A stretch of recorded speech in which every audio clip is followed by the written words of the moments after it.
कहाँ तो हमारे कुएं का जल और कहाँ ये खारा खारा समुद्र। पहली बात तो हमें इसमें इसलिए नहीं रहना क्योंकि ये बहुत खारा। तो प्रश्नकर्ता ने कहा जितनी गलतियां हैं ना वो बाद में निकाल लेना समुद्र की, पहले ये बताओ कि तुम्हारे कुएं के जल में और समुद्र में क्या अंतर है। बोले महाराज अंतर केवल इतना है कि यहाँ का जल खारा है, वहां का जल मीठा है, बाकी जो क्षमता मेरे कुएं के जल में है वो इस समुद्र में भी नहीं है। इस स्थिति को कहते हैं कूप मंडूक स्थिति, कुएं के मेंढक की सी स्थिति होना। हम जिन दायरों में रह रहे हैं उसी को सर्वश्रेष्ठ मान लेना। यदि कोई कृपा करके उन दायरों से निकाल करके बड़े दायरे में भी ले जाए तो उसमें भी 20 गलतियां निकालना। तुमने ये बात ठीक नहीं करी, ऐसा ठीक नहीं किया, वैसा ठीक नहीं किया। और जिसका जीवन शंकाओं में उलझा रहेगा उसकी बुद्धि का दायरा भी सीमित ही रहेगा। चौथा प्रणाम व्यास जी को करने का अर्थ यह है कि भैया हमारी बुद्धि की जो संकीर्णता है वो समाप्त हो जाए। हम अपनी बुद्धि की संकीर्णता को समाप्त करें, भुजा पसार करके पहले नंबर पर तो उपासना को ही स्वीकार करें। महाराज लोगों में इसी बात का झगड़ा पड़ा रहता है कि तुम शिव जी को मानते हो, तुम राम जी को मानते हो, तुम कृष्ण को मानते हो, तुम इनको मानते हो, तुम उनको मानते हो। अरे बाबा क्या मिलेगा ये कचरा ढोने में, कुछ भी मिलने वाला नहीं है। व्यर्थ का विवाद मत कीजिए, वाणी को संयमित कीजिए, सार्थक बातें प्रकट कीजिए, भगवान का नाम स्मरण कीजिए, आपकी जिह्वा में बल आएगा और आपकी कही गई बात लोग सहसा स्वीकार करेंगे। लेकिन यदि आपकी जिह्वा व्यर्थ बातों में लगी रहेगी तो महाराज वह अपना वास्तविक प्रभाव खो देगी। यदि आपकी बुद्धि व्यर्थ कार्यों में लगी रहेगी तो अपना वास्तविक प्रभाव खो देगी। यदि आपका चरित्र व्यर्थ कार्यों में लगा रहेगा तो अपनी उज्जवलता खो देगा। और यदि आपका प्रणाम व्यर्थ के कार्यों में खर्च हो रहा है, दूसरों को प्रसन्न करने में खर्च हो रहा है, दूसरों की सिफारिशों में खर्च हो रहा है, तो महाराज आपका प्रणाम करना भी व्यर्थ है। श्री ठाकुर जी का सेवक बहुत विनम्र होता है और विनम्रता की ये 4 पहचान हैं। नारायणं नमस्कृत्य नरं चैव नरोत्तमं देवीं सरस्वतीं व्यासं ततो जय मुदीरयेत्। और 4 प्रणाम जिसके जीवन में सद गए, महाराज अधिक मत कीजिए, ये 4 प्रणाम साध लीजिए। इन 4 प्रणामों को जिसने जीवन में साध लिया उसके जीवन में जय जयकार ही जय जयकार है। कभी पराजय नहीं हो सकती, कभी उसकी हानि नहीं हो सकती। तो श्री सूत जी महाराज ने ग्रंथ के आरंभ में गुरुदेव का स्मरण किया। और परंपरा है, क्योंकि हमारी परंपरा आदि परंपरा नारायण से प्रकट हुई है, तो नारायण से प्रकट हुई, नरोत्तम में समाविष्ट हुई, भगवती सरस्वती से प्रचलित हुई और श्री व्यास जी में पुनः स्थापित हुई। इसलिए हम अपनी परंपरा को भी प्रणाम करते हैं। नारायणं नमस्कृत्यं नरं चैव नारायणं नमस्कृत्य नरं चैव नरोत्तमं देवीं सरस्वतीं व्यासं ततो जय मुदीरयेत्। ग्रंथ का कथा का आरंभ किया। ऋषियों को कथा सुनाते हुए सूत्री महाराज कहते हैं, देखो भगवान को पाने के मैं तुम्हें सरलतम 4 साधन बताता हूं। श्रवणं गायनं गीतं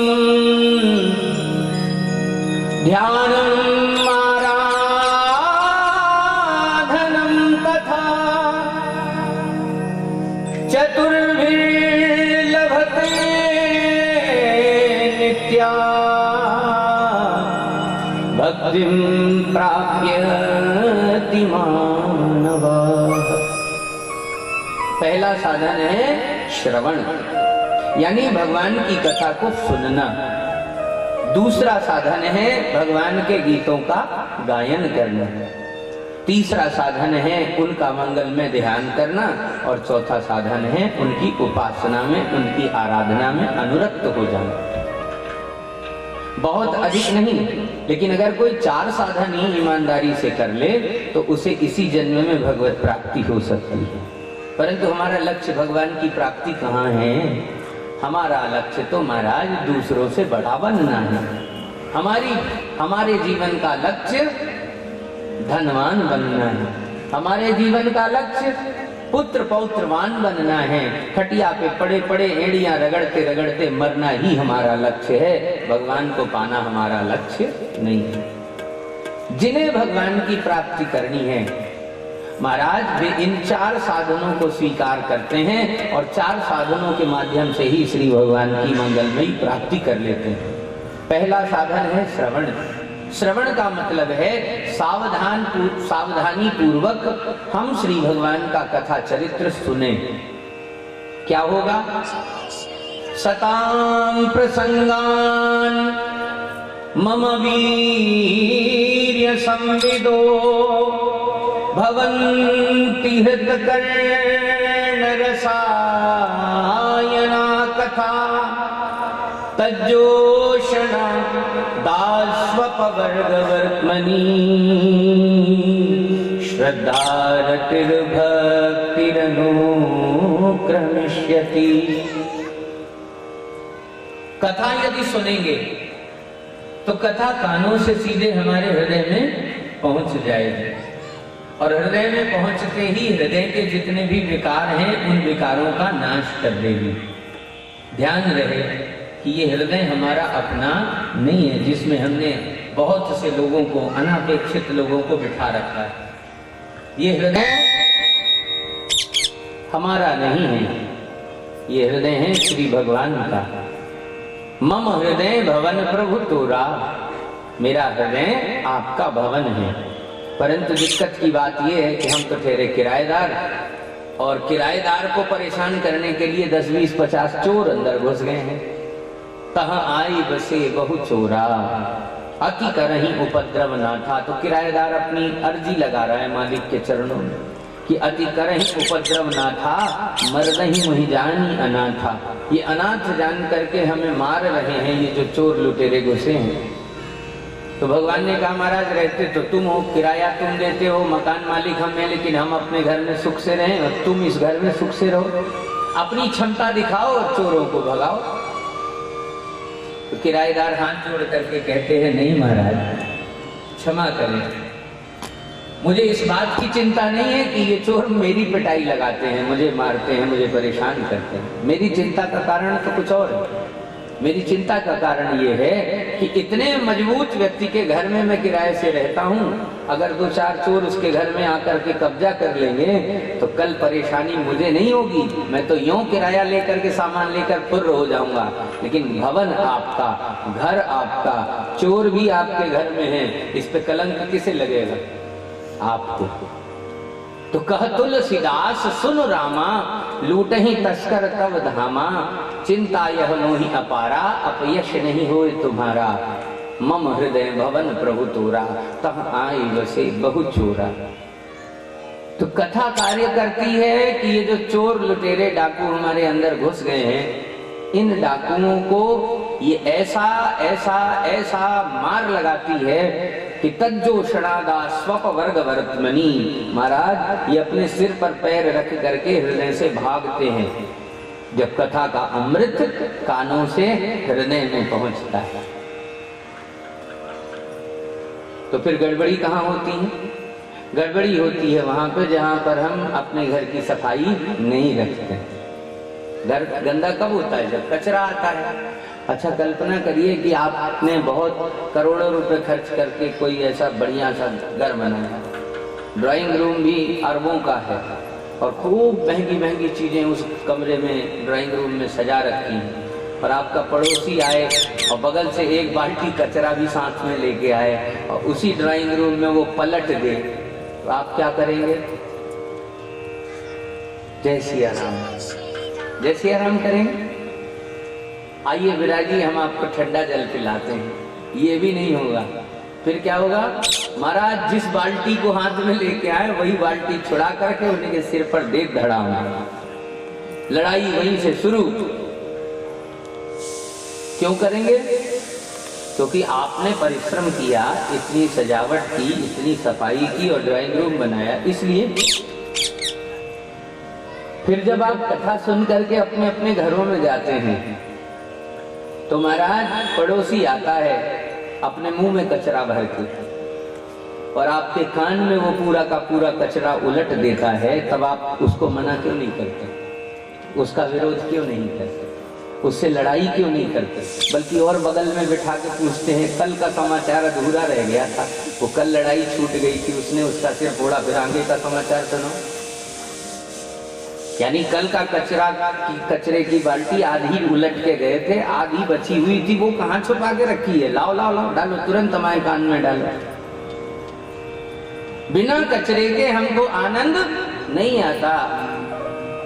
ये कथा सबसे पहले हमारी आंतरिक सफाई करती है, हृदय में उतर करके भवन को स्वच्छ करती है, और फिर हम अपने घरों में जाते हैं और फिर उतना ही कचरा अंदर लेकर के आते हैं। फिर कथा सफाई करती है, फिर हम कचरे से भर लेते हैं, और फिर एक बार कथा सुन ली तो महाराज गंगा नहाए, हा वाह, हमने तो कथा सुन ली, इसके बाद तो सुनने की जरूरत ही नहीं है, बस मोक्ष धरा है हमारे हाथ में।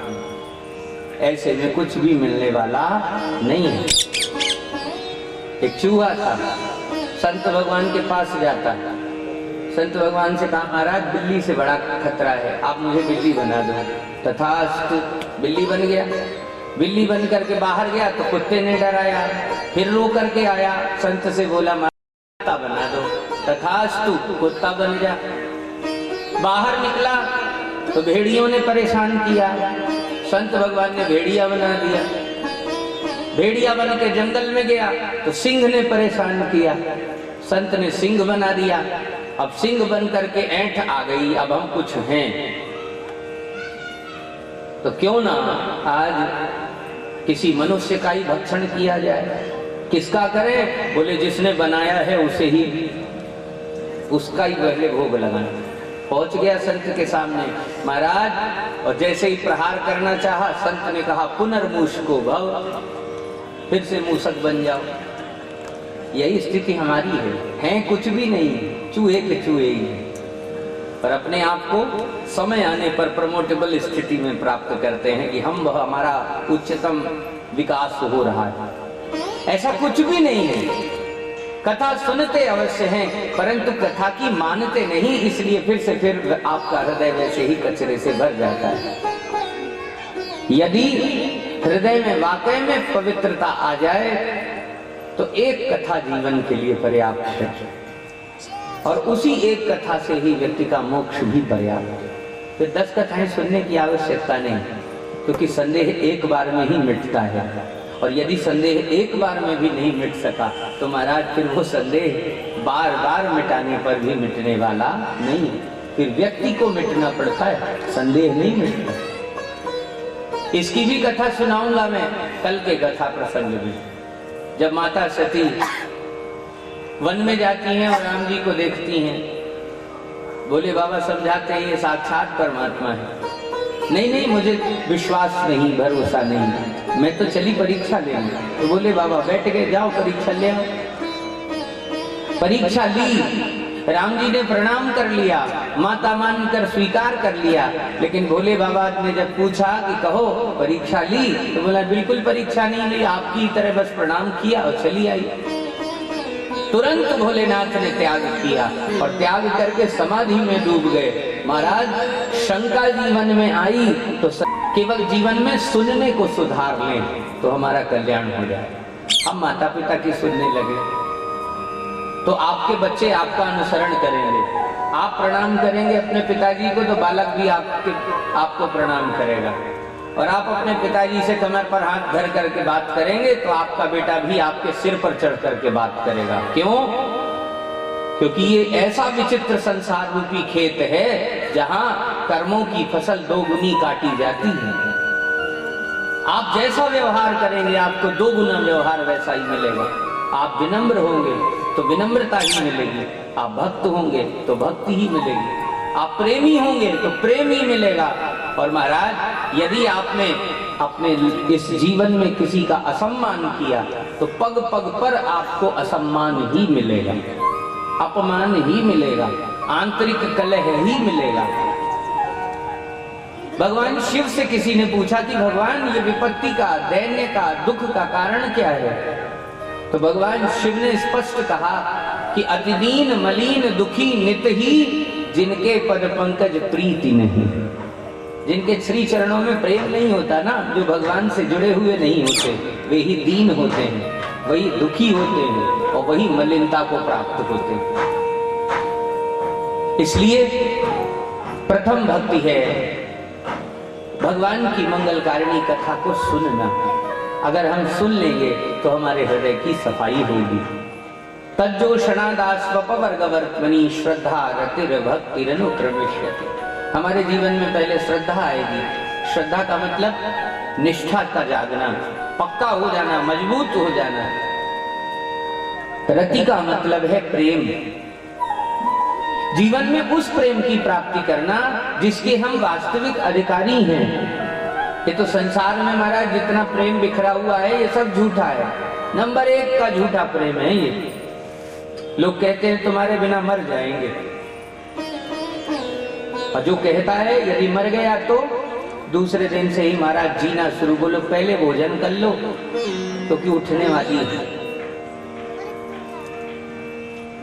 सब स्वार्थ के रंग में डूबे हुए हैं। इसलिए महाराज यदि निस्वार्थ होना है और वाकई में भगवान को भजना है तो भगवान की प्रथम भक्ति श्रवण भक्ति के साथ तादात्म्य में करना पड़ेगा। सूत्री ऋषियों को कथा सुनाते हुए कहते हैं कि दूसरी भक्ति है गीतों का गायन। हम बहुत सरल और बहुत सामान्य मानते हैं गीतों का गायन। गीत गाना बड़ा सरल काम है। क्यों? पहले समझ तो लें कि गीत में है क्या विशेषता। गीत गाना सरल नहीं है, क्योंकि गीत भगवान को प्रकट करने का अंतिम साधन है। जब सारे साधन विफल हो जाते हैं तब भगवान केवल और केवल गीत गाने से ही प्राप्त होते हैं। गीत का मतलब है हम किन्हीं आचार्यों की वाणी का गायन करें, जो आचार्यों ने पहले से ही अपने भाव हृदय के लिख रखे हैं। हमारे हृदय के भाव से यदि वो मेल खाते हैं तो हम उन भावों को गा रहे हैं, ना कि हमें मनोरंजन के लिए गीतों का आश्रय लेना है। ये वो गीत है जो आपके हृदय के अंदर के संगीत से प्रकट होता है, आपकी भावना से प्रकट होता है और शब्दों का स्वरूप धारण कर लेता है। ये वो गीत है, और ऐसे गीत के गायन से ही गोविंद की तत्क्षण प्राप्ति होती है। पुराणकार कहते हैं कि एक बार नारद जी भगवान के पास पहुंच गए। क्षीर सागर में जाकर के देखा तो वहां नहीं थे। जहां जहां भगवान के मिलने की संभावना थी वहां वहां नारद जी ने खूब खोजा। अंत में देखा कि एक स्थान पर कुछ प्रेमी हाथ में मृदंग आदि लेकर के उन्मुक्त अवस्था में श्री भगवान के नाम का कीर्तन कर रहे हैं, और वहीं उन सब के बीच में भगवान भी हाथ उठा करके अपने नाम का कीर्तन करते हुए मस्त हो रहे हैं। नारद जी ने चरणों में प्रणाम किया और प्रणाम करके प्रश्न किया कि प्रभु सच सच बताइए आप रहते कहाँ हैं?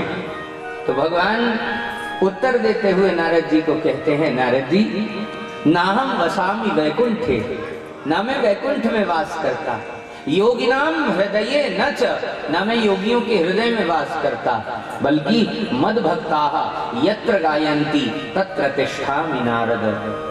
मेरे भक्त जहां मेरे गुणों का गायन करते हैं मैं वहीं बैठता हूं।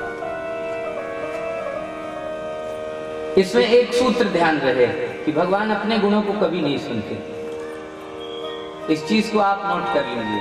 इसलिए भगवान को कभी मक्खन मारने का मन हो ना तो उनका गुण मत सुनाने लगना उन्हें कि हे प्रभु आप बड़े दयालु हो, आप बड़े कृपालु हो, आप बड़े ऐसे हो, आप बड़े वैसे हो। कभी अगर भगवान को प्रसन्न करने का मन हो तो भगवान को रिझाने वाली बातें भगवान को मत सुनाना। क्यों? अगर आपके सामने बैठ करके कोई आपके गुणों का गाने लगे तो आप क्या करोगे? अगर आप अंदर से अभिमानी हो तो अपने गुणों को सुन करके बड़े प्रसन्न हो जाओगे, हमारा कितना अच्छा व्यक्ति है, हमारा बिल्कुल गुण गा रहा है, ले भैया जो मांगे सो देते हैं हम तुम्हें।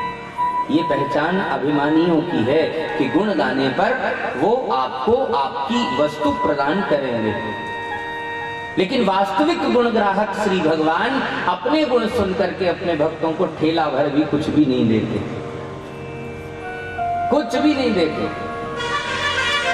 तो भगवान कब प्रसन्न होते हैं, कब आनंदित होते हैं? जब उनके भक्तों का कोई गुण गाता है, तब भगवान उनसे चाहे जो मांग लो महाराज, वो देने के लिए प्रस्तुत हो जाता है। तुमने हमारे भक्त का गुण गाया, तो त्रिभुवन में ऐसी कोई भी वस्तु नहीं जो हम तुम्हें दे नहीं सकते, मांगो क्या मांगते। एक और आपकी प्रशंसा सुनाने वाला व्यक्ति आपके पास बैठा हो, आप बहुत प्रसन्न हो जाओगे अपनी प्रशंसा सुनकर। लेकिन वहीं अगर कोई आपके पिता की, आपके पुत्र की अथवा आपके परिवार की प्रशंसा करे, तो महाराज आपकी सुनते ही छाती चौड़ी हो जाएगी और आप न चाहते हुए भी उस व्यक्ति को सब कुछ दे डालोगे। यही भगवान की पहचान है, उनकी रीत है। प्रबल प्रेम के पाले पढ़कर प्रभु को नियम बदलते देखा, अपना मान टले टल जाए, जन का मान न टलते देखा। प्रबल प्रेम के पाले पढ़कर प्रभु को नियम बदलते देखा। न रोए वन गमन में पिता की वेदनाओं पर। वन गमन हुआ राम जी का, पिताजी फूट फूट के रो रहे हैं, बेटा मत जाओ मत जाओ मत जाओ मत जाओ मत जाओ।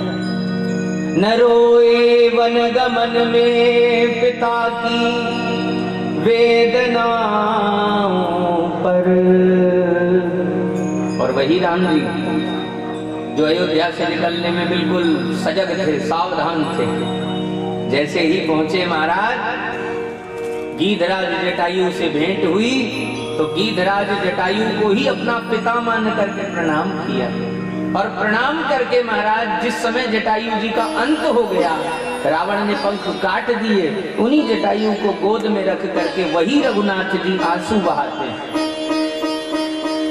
गीध को गोद में धर कर प्रभु आंसू बहाते हैं। यही सब ग्रंथ गाते हैं, यही सब संत गाते हैं। न जाने कौन से गुण पर दया निधि रीझ जाते हैं। आपका कौन सा कर्म भगवान को गुण लग जाए, इसकी कोई गारंटी नहीं। इसलिए आप तो केवल सच्चे मन से कथा सुनिए और उनके प्रति आपकी जो भावना उमड़ रही हो, उस भावना से मेल खाते हुए गीतों का धीरे धीरे गायन कीजिए। अभी आरती चल रही है और आरती में गा रहे हैं, सुन बरसाने बारी गुलाम तेरो बांके बिहारी, भोग लग रहा है और गा रहे हैं, नख पर गिरिवर लीनो धार कन्हैया मेरो प्यारो। कहीं से कोई मैचिंग है? जिस क्रिया को हम कर रहे हैं, जिस भावना की अभिव्यक्ति कर रहे हो, ठीक वैसा ही गीत होना चाहिए, तब गीत का गाना सार्थक है। अन्यथा विवाह हो रहा हो और महाराज विवाह में कोई कहे,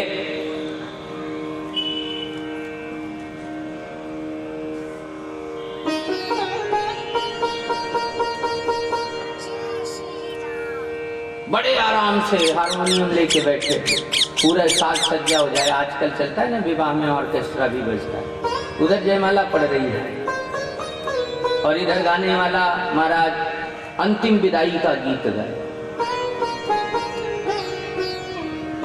संभल जा मुसाफिर ये तेरा रास्ता है, यही आखिरी रास्ता है। महाराज जितने संबंधी होंगे ना, निकाल निकाल के धड़ाम धड़ाम देना चाहिए। हम भगवान की सेवा कर रहे हैं और भजन की जगह में घर में गाने बज रहे हैं, तो कृपा करके बंद कीजिए।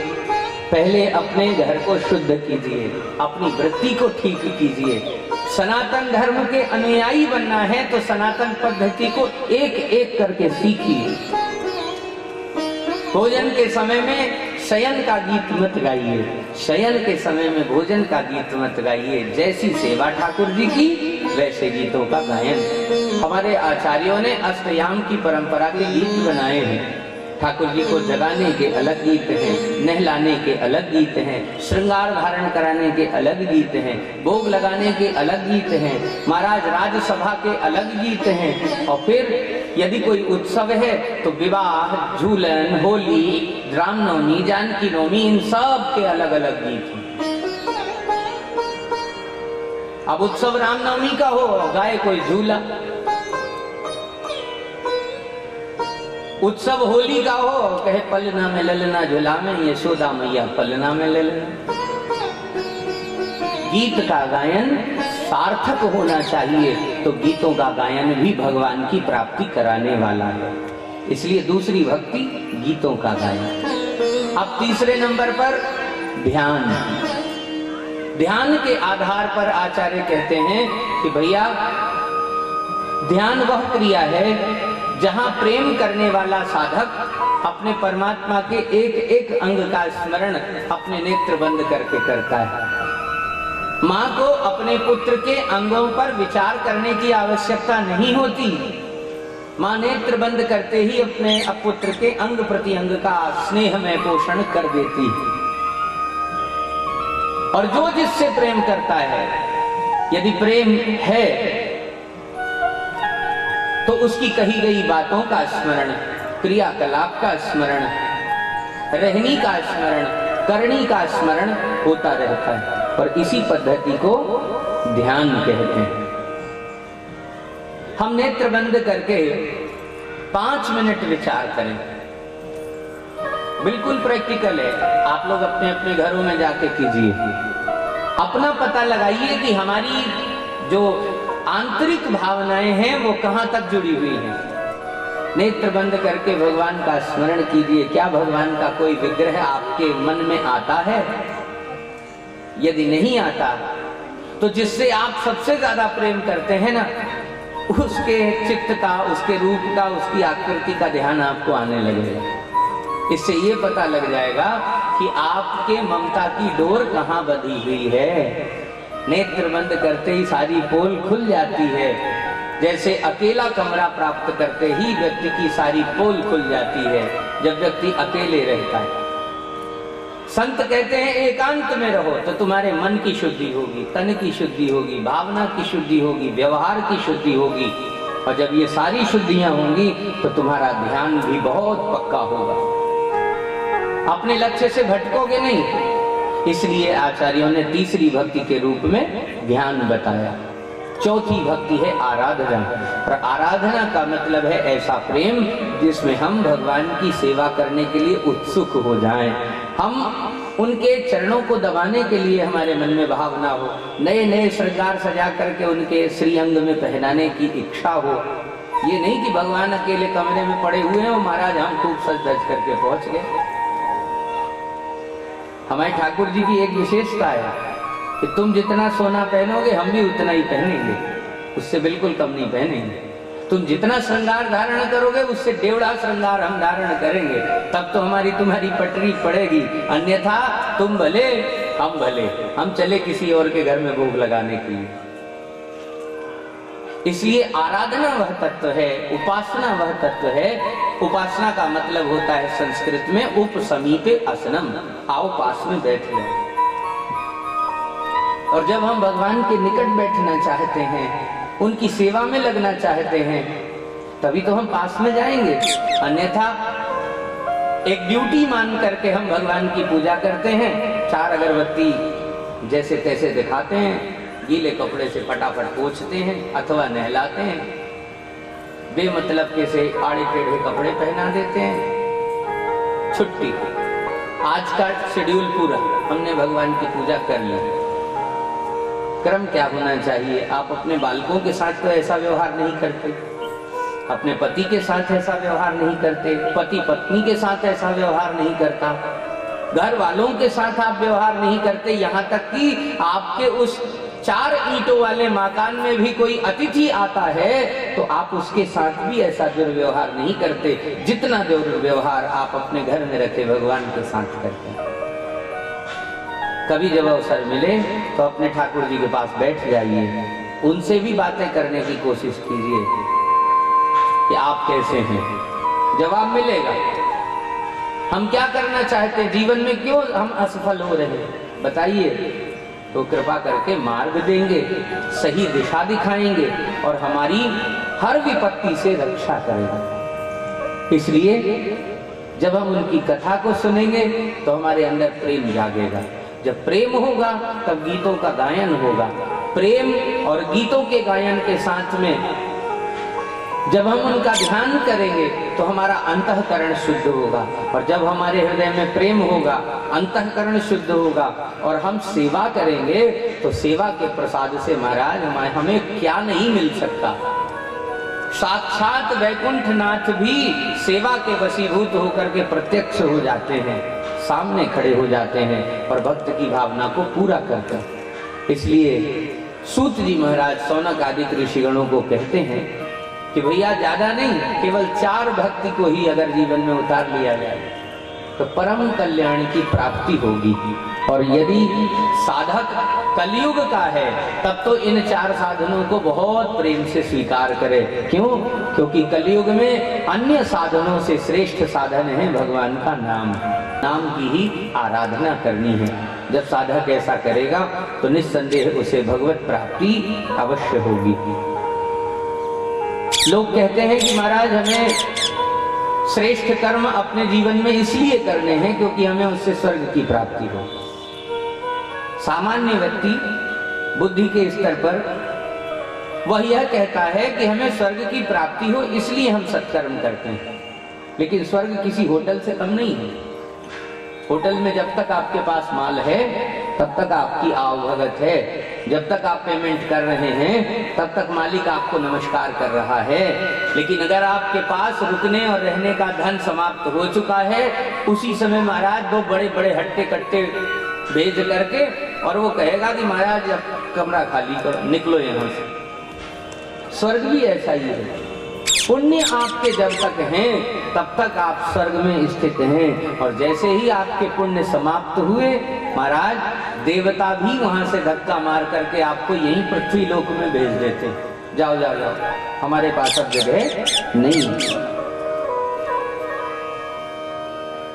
यही तनु कर फल विषय न भाई, यही तनु कर फल विषय न भाई, यही तनु कर फल विषय न भाई, यही तनु कर फल विषय न भाई।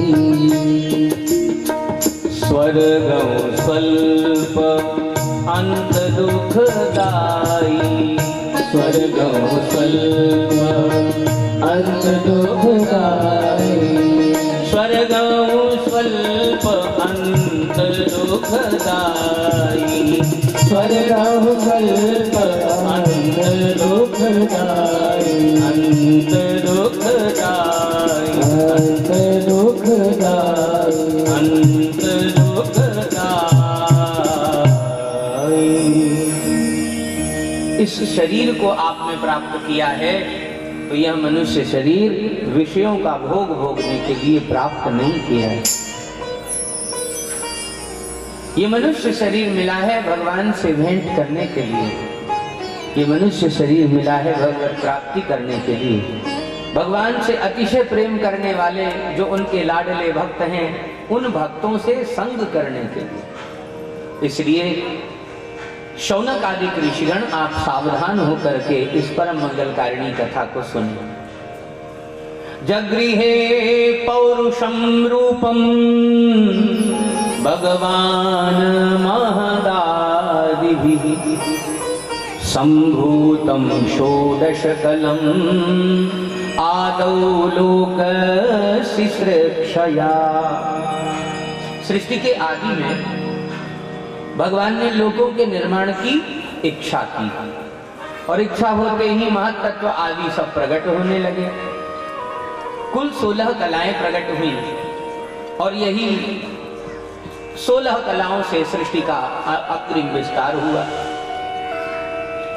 एक बीज है, उस बीज की लघुता को देख करके, उसके छोटे से स्वरूप को देख करके कोई इस बात का निर्णय नहीं कर सकता कि इसमें एक बहुत बड़ा विशाल वृक्ष छिपा होगा।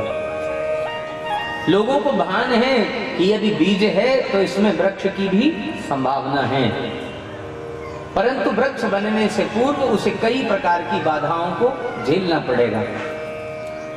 वृक्ष नन्हा है तो बकरियां भी चर सकती हैं, और अगर वृक्ष विशालता को प्राप्त हो गया तो उसी वृक्ष पर बड़े बड़े हाथियों को भी बांध दिया जाए तो उस वृक्ष को कोई फर्क नहीं पड़ने वाला।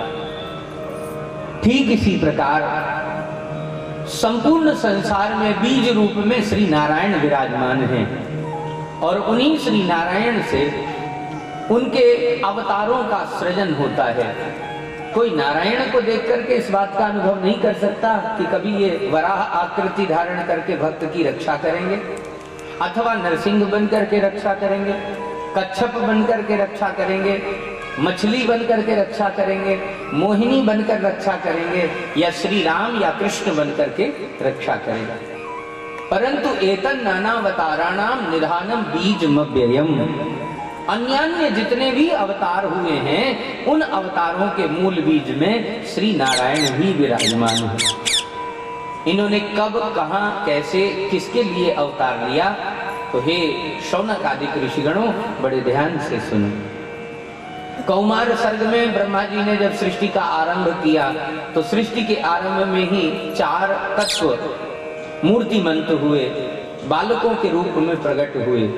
ये 4 बालक ही क्रमशः सनत, सनंदन, सनातन और सनत कुमार कहलाए।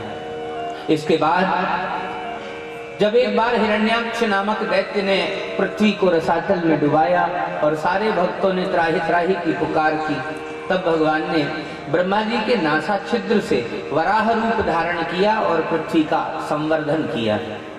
तदनंतर देवर्षि नारद के रूप में प्रकट होकर के अपनी ही नाम महिमा को इस संसार में अभिव्यक्त कराया।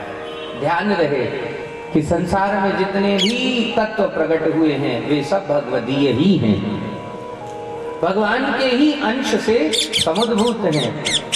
चाहे वह बड़े बड़े देवता क्यों ना हो, और चाहे हम और आप भी क्यों ना हो।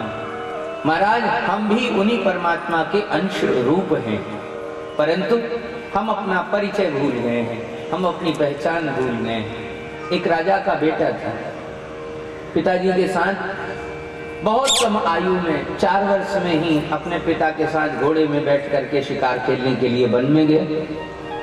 संयोग से राजा के प्रमाद से वह बालक एक वृक्ष के नीचे खड़ा हो गया और राजा शिकार खेलते खेलते दूर निकल गए। पिता को ढूंढते हुए बालक गहन वन में घुस गया और उधर जब पिता को याद आई कि हम अपने राजकुमार को छोड़ आए हैं तो उसने उनकी खोज की, लेकिन महाराज बहुत खोजने पर भी बालक नहीं मिला। दैव योग से उसी दिशा से नाचने गाने वालों की एक टोली जा रही थी, तो उन टोली वालों की नजर इस बालक पर पड़ी, उठा करके अपने साथ लगा लिया। नृत्य गीत की विद्या दी, खूब सिखाया। राजकुमार होनहार तो पहले से ही थे महाराज, क्षण मात्र में सारी विद्याएं सीखी। बड़ा हो जाने पर, युवक हो जाने पर वे देश देशांतर में खेल तमाशे दिखाते हुए विचरण करने लगे। एक बार वे नाचने गाने वालों की टोली उसी राज्य में गई जिस राज्य के ये वास्तविक राजकुमार थे। राजा ने आवाहन किया, हम भी देखेंगे कि खेल कैसा सुंदर है। महाराज, जैसे ही राजा की दृष्टि पुत्र पर पड़ी तो राजा तो पहचान गए कि ये मेरा पुत्र है, लेकिन अभी सत्य का उद्घाटन नहीं हुआ जब तक ये स्वयं ना कह दें कि ये आपका ही पुत्र है। तो राजा ने अपने प्रभाव से पूछा कि सच सच बताओ, ये पुत्र तुम्हें कहाँ मिला था? नाचने गाने वालों ने सत्य कहा, महाराज बहुत साल पहले, लगभग 25 वर्ष पहले यह बालक हमें वन में मिला था। सबको पुष्टि हो गई कि ये राजा का खोया हुआ राजकुमार है। अब प्रश्न यह है कि वो जो बालक है, जो युवक है, वो अपने आप को क्या समझे। 25 वर्ष तक नाचने गाने का अभ्यास करने के कारण महाराज वह विद्या उसकी बुद्धि से ऐसी चिपक गई है कि वह चाह करके भी राजकुमारों जैसा अभिनय नहीं कर सकता। यही गति हमारी और आपकी है। हम अपना वास्तविक परिचय भूल करके कोई भी परिचय पूछता है तो अपना सांसारिक परिचय ही बताते हैं। हम सब राजा के बेटे, आश्चर्य में श्री भगवान के ही हम सब अंश हैं, अपना परिचय खो चुके हैं। लेकिन जब जीवन में सद्गुरु की प्राप्ति होती है तब सद्गुरु आपको आपका वास्तविक परिचय कराते हैं कि भैया जिस नाम को आप धारण किए हुए हो, जो काम कर रहे हो, जैसा अपने आप को समझ रहे हो, आप बिल्कुल वैसे नहीं हो। कैसे हो आप? ईश्वर अंश जीव अविनाशी, ईश्वर अंश जीव अविनाशी, चेतन अमल सहज सुख राशि, चेतन अमल सहज सुख राशि, ईश्वर अंश जीव अविनाशी, ईश्वर अंश जीव अविनाशी, चेतन अमल सहज सुख राशि, चेतन अमल सहज सुख राशि, सहज सुख राशि, सहज सुख राशि, सहज सुख राशि। हम में चैतन्यता है, हम में नित्य सुख है, हम में नित्य आनंद है। परंतु महाराज यदि कोई पूछे कि क्या आप सुखी हो, तो पहला उत्तर यही है, महाराज कहाँ सुखी, हमसे ज्यादा सुखी तो कोई और है। दीन कहे धनवान सुखी, धनवान कहे सुख राजा को भारी, राजा कहे महाराजा सुखी, महाराजा कहे सुख इंद्र को भारी। इंद्र से भी पूछो, इंद्र कहे चतुरानन को, ब्रह्मा जी को बड़ा सुख, और चतुरानन कहे सुख विष्णु को भारी। क्यों? लेटे लेटे महाराज सारा काम चलता रहता है, लक्ष्मी चरण दबाती है, उनसे ज्यादा सुखी तुम। सत्य तो यह है कि महाराज बिना भगवान की भक्ति के सारा संसार दुख में ही डूबा हुआ है।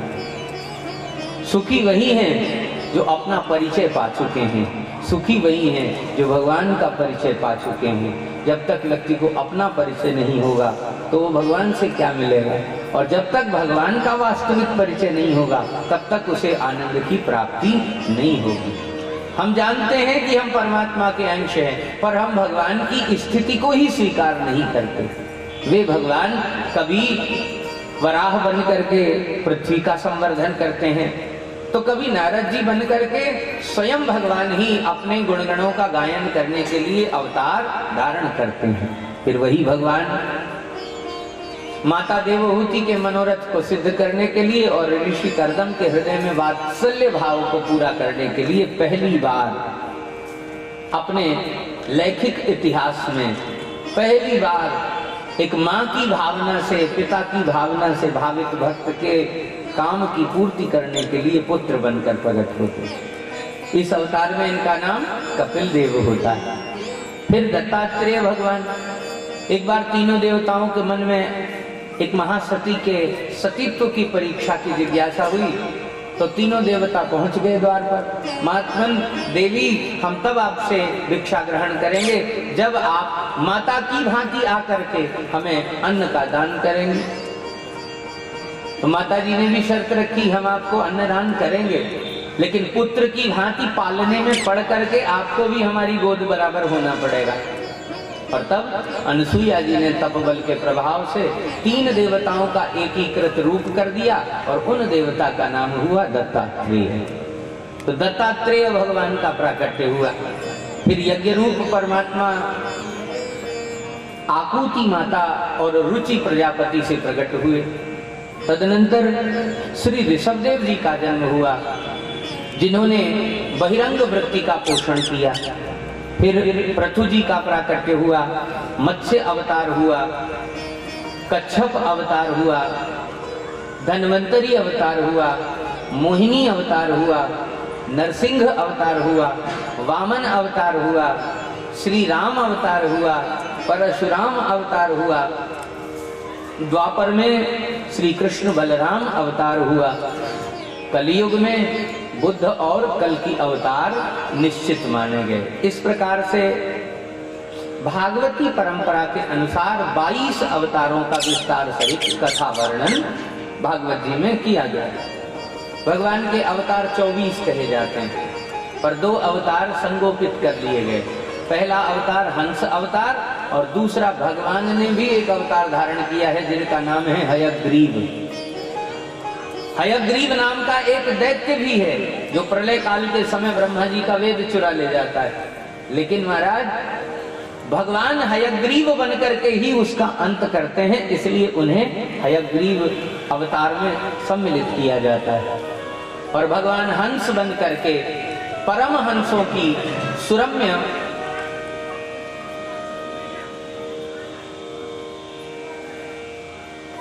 शैली में उनकी मनस्थिति को निरूपित करने के लिए व्याख्यान देते हैं, इसलिए भगवान हंस रूप कहलाते हैं। तो 2 अवतारों की कथा भागवत जी में विशेष रूप में नहीं है और 22 अवतारों की कथा का विस्तार भागवत जी में प्राप्त होता है। तो पुराणकार कहते हैं कि ये 24 अवतारों का नाम स्मरण, इसका लाभ क्या है, हमारे लिए क्यों लाभकारी है ये, हम क्यों सुने 24 अवतारों की कथा। इसलिए क्योंकि यदि जीवन में भुक्ति चाहिए तो इनके नाम स्मरण से भुक्ति की प्राप्ति होगी, यदि मुक्ति चाहिए तो मुक्ति की प्राप्ति होगी, और यदि किसी के वंश में विस्तार चाहिए तो 24 नामावतारों का नित्य स्मरण करने का फल यह है कि घर में अगर पुत्र पौत्र आदि न हो रहे हों, 24 नामों का स्मरण नित्य किया जाए तो भगवान की कृपा से ही सुंदर संतति योग बनने लगते हैं। तो आइए हम और आप भी गीत के माध्यम से 24 अवतार को प्रणाम करें और फटाफट आगे की कथा में प्रवेश करें। श्री वृंदावन बिहारी लाल की जय जय श्री कृष्ण चंद्र नंद के दुलारे, जय श्री कृष्ण चंद्र नंद के दुलारे, जय जय श्री कृष्ण चंद्र नंद के दुलारे, जय श्री कृष्ण चंद्र नंद के दुलारे, नंद के दुलारे, नंद के दुलारे, नंद के दुलारे, नंद के दुलारे, जय जय श्री कृष्ण चंद्र नंद के दुलारे, जय जय श्री कृष्ण चंद्र नंद के दुलारे, जय जय श्री कृष्ण चंद्र नंद के दुलारे, जय जय श्री कृष्ण चंद्र नंद के दुलारे, व्यास ऋषि कपिल देव मत्स्य कच्छ हंस सेव, व्यास ऋषि कपिल देव मत्स्य कच्छ हंस सेव, ध्रुव हरि वामन सुसेव परशुधरन वारे, हरि वामन सुसेव परशुधरन वारे, जय जय श्री कृष्ण चंद्र नंद के दुलारे, जय जय श्री कृष्ण चंद्र नंद के दुलारे, नंद के दुलारे बाबा नंद जू के प्यारे, नंद के दुलारे बाबा नंद जो के प्यारे, नंद के दुलारे बाबा नंद जू के प्यारे, नंद के दुलारे बाबा नंद जो के प्यारे, जय जय श्री कृष्ण चंद्र नंद के दुलारे, जय जय श्री कृष्ण चंद्र नंद के दुलारे, जय जय श्री कृष्ण चंद्र नंद के दुलारे, जय जय श्री कृष्ण चंद्र नंद के दुलारे, कल्कि बुद्ध पृथु सुधीर ध्रुव हरि रघुवंश वीर, कल्कि बुद्ध पृथु सुधीर ध्रुव हरि रघुवंश वीर, धनवंतरि हरण पीर हयग्रीव प्यारे, श्री कृष्ण चंद्र नंद के दुलारे, जय श्री कृष्ण चंद्र नंद के दुलारे, जय श्री कृष्ण चंद्र नंद के दुलारे, नंद के दुलारे बाबा नंद जू नंद जो के प्यारे, नंद के दुलारे बाबा नंद जो के प्यारे, नंद के दुलारे बाबा नंद जो के प्यारे। जय जय श्री कृष्ण चंद्र नंद के दुलारे, जय श्री कृष्ण चंद्र नंद के दुलारे, नंद के दुलारे, नंद के दुलारे, नंद के दुलारे, नंद के दुलारे। जय जय श्री कृष्ण चंद्र नंद के दुलारे, जय श्री कृष्ण चंद्र नंद के दुलारे।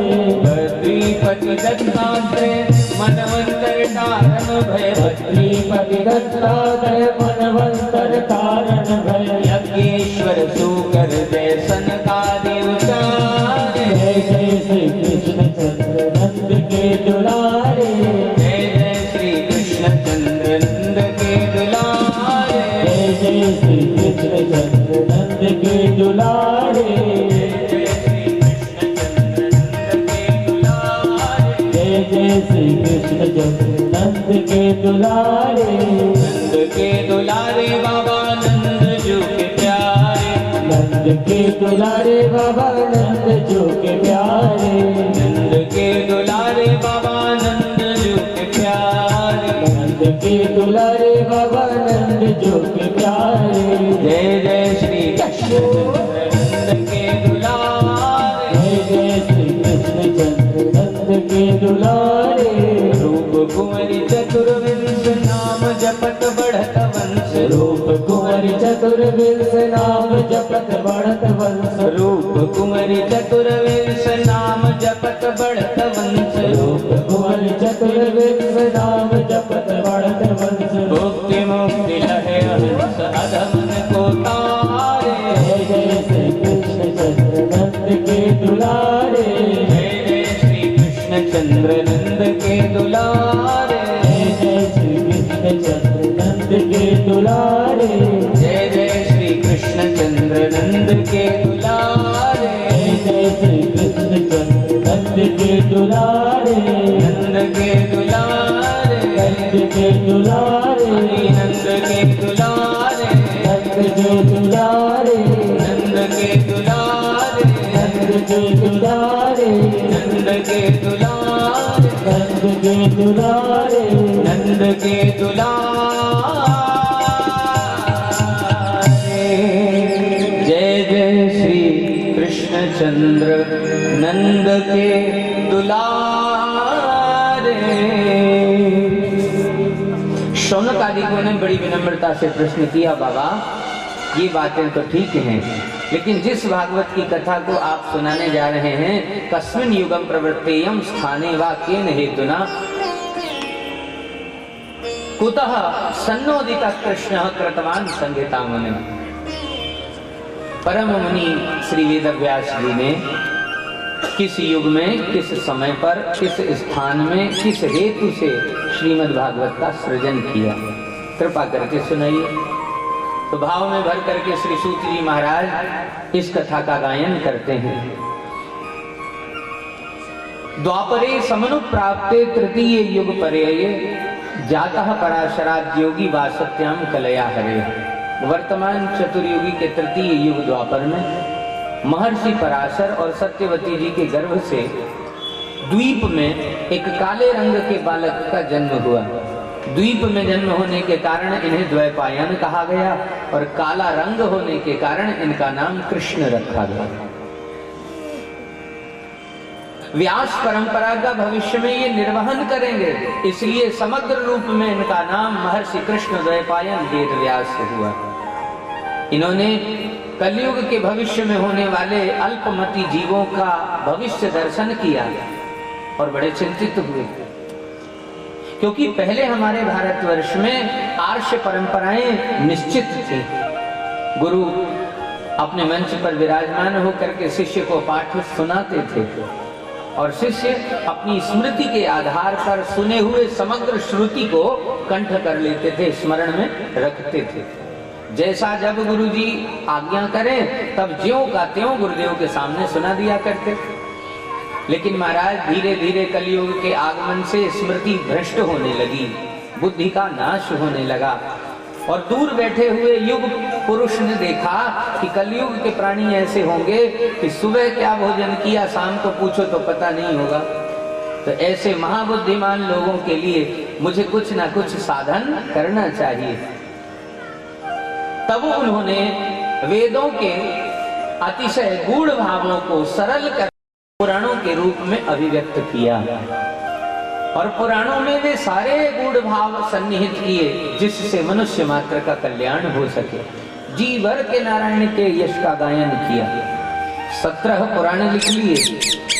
18वें नंबर पर महाभारत जैसा विशाल ग्रंथ लिख लिया।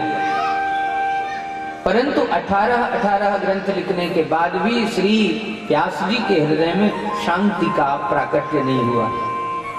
हम जो भी काम करते हैं, चाहे वो जो भी हो, गाड़ी चलाने का हो, झाड़ू लगाने का हो, घर में ठाकुर जी की रसोई बनाने का हो, ठाकुर जी की सेवा करने का हो, कथा करने का हो, गायन करने का हो, जो भी कार्य करते हैं, कार्य के बाद में हमारे हृदय में एक अजीब सी प्रसन्नता आती है।